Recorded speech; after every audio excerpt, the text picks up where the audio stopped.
ওনার সাথে পরিচয়? আমার ফার্স্ট হাজবেন্ড না, সেকেন্ড হাজবেন্ডের।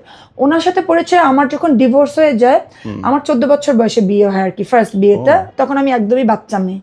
তো যাই হোক, আমার তার সাথে তো মেন্টালি, সে আমার 14 বছরের বড়, তার সাথে আমার মেন্টালি জিনিসটা হচ্ছিল না।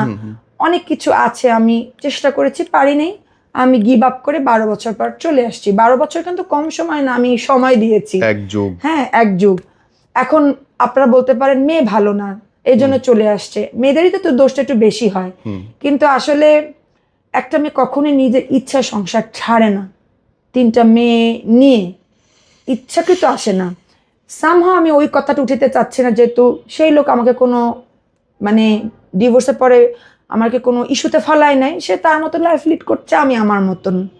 তো আমি যেহেতু খুব সম্ভ্রান্ত ফ্যামিলির একটা মেয়ে, বরিশালে আমার দাদাভাই অনেক নাম ডাক, ডাক্তার হাবিবুর রহমান প্যাথোলজিস্ট বলে সবাই চিনে।